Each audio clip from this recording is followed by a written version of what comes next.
Welcome or welcome back to the channel. My name is Neeks and I have another video for you. Hooray! This year has been the pits.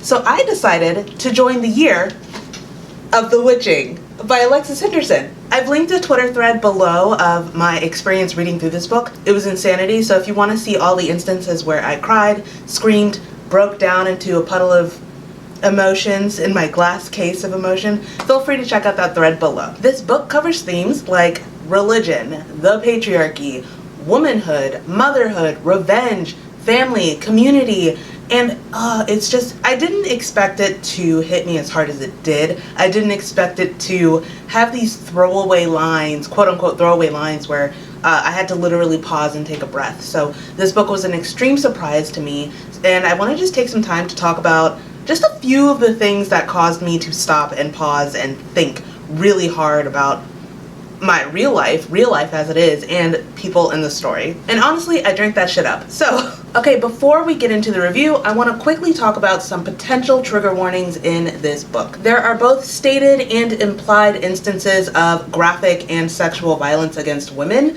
The stated instances are said in a way that do not dwell on it too long. I think Alexis Henderson did a really great job of conveying what she needed to convey, having the characters marinate on it, and then moving right the fuck on. So while I do want to warn you guys that that's in there, I do want to assure you that it's not traumatic in any kind of way for anyone who's like me.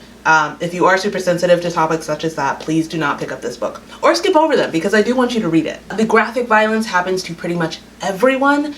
Equal opportunity gore is going on for the most part. But you will find that in the beginning of the story, a lot of it is turned on women, and that is for reasons that we will talk about later. For those who are sensitive about childbirth, there is a rough childbirth scene in the story. It is made very clear that the character is not doing so hot, but I won't say that it was extremely graphic. It is not a miscarriage, but for those of you aware and sensitive to the subject of birth-related deaths, please do take caution when entering this book. It is only one scene, it is very quick, but I do want to make sure that I cover some of the more triggering things that could be in this book. The only other trigger that I can think of is how the church operates, because they are very shady, but that's a whole entire plot point in the book. So if overall you're triggered or made upset by the way churches carry on and prop themselves up on their own power, please do not read this book. If you, like me, are kind of not a fan of organized religion anyway, then you will probably greatly enjoy the commentary on religion and on big churches and on the corruption of churches in this book. All that being said, this is a fantastic upper YA. I would recommend someone be at least 15 before starting this book. Fabulous upper YA fantasy, speculative fiction sort of novel. This is a great debut for Alexis Henderson, and okay, let's roll into it. Emmanuel Moore is born and remains an outsider in this little city called Bethel. She is literally the embodiment of her mother's past sins, and her community won't let her forget it. Her skin is too dark, her hair too dark and curly. Her family is disgraced because of her mother's past sins, and she really is just doing her fucking best. Because of this, she has found a lot of comfort in devoting herself entirely to the father's religion. That's the religion present in this book, not, you know, Big Sky Daddy. We're not talking about him right now. After a series of mishaps happen in this story, she finds herself running into the dark wood where the witches live. She finds herself in possession of her mother's old journal, and she finds herself in the path of curses and a lot of tragedy. So that's where our book starts. That is where we are beginning. And then we get into all these wonderful themes that we're going to jump into right now. One of the major themes in this book is the religious patriarchy. So this book heavily revolves around some in-story lore of the first prophet banishing the original dark witches, which include Lilith, if you're into that sort of lore. Because of this, the church, as it stands in the present of the book, the church has devoted itself to snuffing out any and all whiffs of witchcraft. There will be none of it. They do not want this. I was already super down for this ride, because whenever we talk about religion, we always talk about some really magnanimous man, and then opposite him, a deceitful, sinful woman who somehow seduced him and tore him down. Like, That's what we're working with here, and I love it. I love lore like that. I don't know why. I'm sure you can guess, but I really love it. So a huge thing that happens in this book is Emmanuelle is walking through a different township where she's trying to sell a ram, and she comes upon a woman who's been latched to some stalks. She's being whipped, she's muzzled, and her crime was seducing another man. And up until this point, Emmanuelle, even at this point, Emmanuelle isn't quite questioning why that's allowed. Like, why is this woman being beaten for a man being attracted to her? And at this point, Emmanuelle does not have the fortitude to stop devoting herself and stop conforming to question these things. And when you read it in the story, it's so beautiful because there's this moment of her being like, that kind of sucks. And then nothing happens. But later, this book is very well-rounded. Later, you find her flying into a rage because she's like, why haven't I questioned this? What have I been doing? Who thought this was okay? And it's great. You know, there's this concept of, because she's always trying not to cause waves, because she's always trying to fit in as best as she can, looking like a sore thumb, she's never questioned why women get punished for failing to button their top button. Why do women get punished for having sinful bodies? Why do women get punished if their corset isn't laced correctly? She's never had time to question that until we get to, like, you know, we get it moving in the story. Before anybody comes for me, there are several super great men characters in this book. Ezra, a king. That guard that helped Emmanuelle get to the library to find Ezra. A prince. Grandpa Abram, the goat. So there are a lot of good men characters in here, but we do have the question of, if they were really good, why didn't they do something to stop all this before? And that is stated, that is addressed, that is talked about in this book, which is why I think I love it so much. Community and family are very huge themes in this book as well. We start out in Bethel, where the community clearly likes to think that it's super inclusive and think that it's super loving, but Emmanuelle has only one friend, and that one friend is about to leave her. So Emmanuelle is faced with this sort of problem of, I'm not alone, but I am lonely, because she knows that her relationship with her friend will greatly change when her friend becomes the prophet's wife. Well, one of the prophet's wife. Also, there's polygamy in here. I forgot to mention that. In a community that absolutely does not want anything to do with Emmanuelle, she's the type to find more solace in herding her sheep or sneaking books to read, because obviously it's illegal for women to advance their education. We can't have that. Not in puritanical societies. Reading? Fuck no. But that brings me to, like, probably one of my favorite scenes, and it happens around page 30. Emmanuelle is walking through the city to sell her sheep. Her ram, excuse me. She's walking by the outskirts, which is where all the exiles live, and all of the exiles in this book are basically black people. She says that they were forced to the outskirts because people felt their dark skin was a reflection of them worshiping the Dark Mother. So she's walking by a bunch of these, you know, people who look like her because she also has dark skin. You know, she's talking about how their features are similar, and then she says something to the effect of, I could be looking at family, but I wouldn't know. I don't claim them and they don't claim me, and she keeps it pushing. And I kept thinking about that line, even though I kept trying to read on. I had to be stuck on page 30 for like an hour thinking about this. So Emmanuelle she's, I guess, half black, half white in this case, but her features favor her father. But she's never known anything about her dad. She's never known anything much about her mother, other than her mother, like, ran off into the dark woods and communed with witches and danced naked in the moonlight. But her family that she grew up with, i.e. her mother's family, they never spoke about the father, they never really speak about the mother. So she doesn't have any idea if she even has family from her dad's side, still outside of Bethel, on the outskirts. So that was one thing. She doesn't even know if she's looking at family. She could be, but she doesn't know. And then there's that layer of, I've never claimed them, and they have never claimed me. To which, for her, on the receiving end, she probably feels like they didn't even care enough to come find her. Again, that's addressed later in the book. But also, she clearly didn't care enough to go find them. So it's this weird thing of intercommunity politics, because she clearly isn't welcome in Bethel, but that's her community. She clearly has no interest and is not welcome in the outskirts. Where does Emmanuelle go? This is such a commentary on, like, the black community in and out. This is a commentary on Latinx communities in and out. If you don't think like your traditional family, maybe you got pushed out. What makes family? What makes community? How do you fit in? And ultimately, this book does a great job of addressing this on both sides. You get this confrontation with her, the side of her family that she has grown up with, and then you get this confrontation with the only living relative she has on her dad's side later. So Emmanuelle does end up finding her own sort of balance of family and her own sort of balance of community for many reasons that I won't spoil. But in the end, this was just such good commentary of for me, obviously, inter-community things in the Black community. For you, you might be able to apply this to your community. I don't think this is Black community-centric, to be frank with you, because of its application to other POC cultures, to other cultures in general.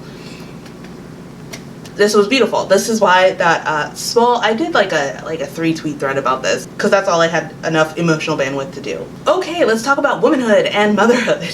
I don't know how long this video is going to be, so I'm super praying that it's not too long, but I have to talk about these things in this book. This book, it had me shook. So at the very beginning of the story, it's made clear that Emmanuelle does not feel like a woman. It is clear that other people don't view her as a woman because she has yet to bleed, aka the period. She hasn't had a period. I don't know who's gonna be grossed out by that word, but if you're here, obviously you know that I'm a woman and I bleed, so what do you want? And on the same breath of discussing that, she's also carrying with the thoughts that her friend is leaving her. Her friend, who she's had since she was a child, is getting married to the prophet. She's gonna be a wife. You know, that's like the ultimate in womanhood for them, where a woman's only value comes from her ability to get married and to bear children. So Emmanuelle's looking at her friend who's about to do both, and she's like, I'm not a woman. What am I? And it's kind of sad because there are moments in this book where we see Emmanuelle try her best to find that femininity within herself when she's constantly being told that she's less than. So we see her fuss over her hair. We see her fuss with trying to make her face pretty. She pinches her cheeks to give it a rosy glow. She finds her mother's dress and she puts it on. And I think part of her was probably like, my mother was a woman, obviously. You know, maybe this will help me. So there's this running theme of like womanhood and what it means to be a woman and what that means for Emmanuelle, and it was a really great journey to see her figure that out for herself, especially when I think that the age group for which I feel like this would be great for, which is like 15 and up, I think they're going through that themselves, especially in this day and age where you're bombarded with so many traditional things while a whole different generation is screaming about everything else, like, don't listen to them, don't listen to them. And so you really do have to figure out what it means to be a woman for yourself, what it means to be a man for yourself, what it means to be a human being for yourself. And this is addressed many times throughout this book. Can you tell that I really, really dug this book? Can you tell yet? And I know this all seems really silly, but we are constantly talking about benchmarks that make you whatever it is you want to be. So for a woman, you get married, you have a kid, you cook, you clean, you take care of the children, you raise a husband. Like with a lot of organized religions, the holy men in this book constantly are reiterating that those are the things that a woman should aspire for. Get married, have children, raise children, die. There isn't a lot that's different from real life. As I said earlier, there is a traumatic birth scene. I won't spoil it because it is kind of a major event in the story that drives our main character to her next checkpoint, but I do want to talk about it just in brief. So what happens is Emmanuelle's grandmother, she works as like a midwife. So a character goes into labor. She's been in labor for 2 days, and the reason that they haven't called the grandmother before is because she came under under pedophilic circumstances. So they didn't want to tell anybody that she was pregnant so soon because they like literally got married. So she's been in labor for 2 days. She's obviously dying. As Emmanuelle's grandmother is working, one of the other wives says, just make sure you get the child out. You know, basically saying, fuck her, get the child. All we need is the kid. And the reason that I want to make sure that I talk about this in this video is because the way that she says it very much mirrors the way that people think nowadays. Fuck the mother, just get the kid. Who cares what happens to it afterwards? The worst part is that all of the wives know that the dude is just bad. They all understand what happened. This young woman, this young girl is pregnant.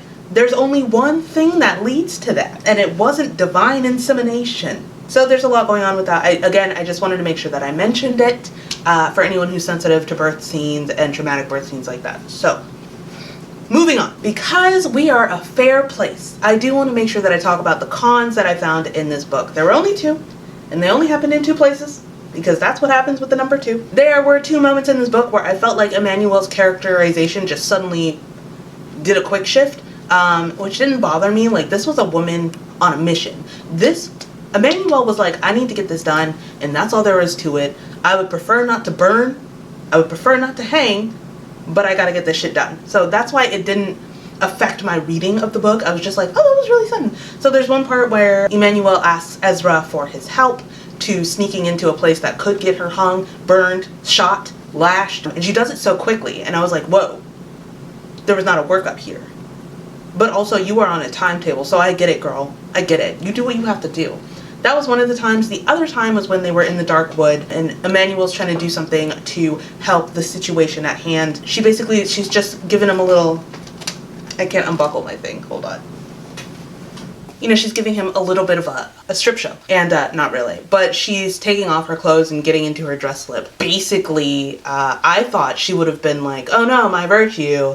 But she doesn't. She's just kind of like, close your eyes. But again, she didn't have time to like deal with her puritanical belief system on that. So I get why there was no huge reveal of like, oh, this is my body and you're beautiful and blah, blah, blah, blah, blah. So I actually really dug that that wasn't dwelled upon. There were other things to dwell upon that related more to the themes of the book. It just seemed sudden, and that's why I mention it. Oh, there's one more con. I wanted a certain character to die, and he didn't die, but again, Emmanuel made it clear that she wanted a world of peace, and a world of understanding, and a world of, like, love, so it made sense that my dude wasn't murdered on the spot. Again, it's not something that affected my reading. I thought that it fit really well with Emmanuel by the end. My cons are entirely personal, which is why they didn't affect the star rating. Emmanuel is a good person. I am a ball of chaos. In the end, this book was so scandalizing in the way that it commented on real world issues. It gave us Goody Proctor realness. It gave us biblical hellfire. What more did I want from this book? Nothing! And now for the star rating. It was obviously going to be 5 stars. I don't know why you looked at this video and thought I wasn't going to give it 5 stars. Look, here's the thing. I really enjoyed the consistent writing structure. I really enjoyed the characterization that we were presented with. I really enjoyed the real world parallels to things that we have going on. I really enjoyed the way that the lore was written out in story. I really enjoyed the family dynamic. So in the end, I really enjoyed this book. I highly recommend it. What else can I say? Thank you all for watching. I'll see you next time. Maybe you hit subscribe. Maybe you hit that thumbs up. Maybe you hit the notification bell. I don't know. This isn't a puritanical church cult and I don't control your life. That's that on that. So I'll see you guys next time. Bye!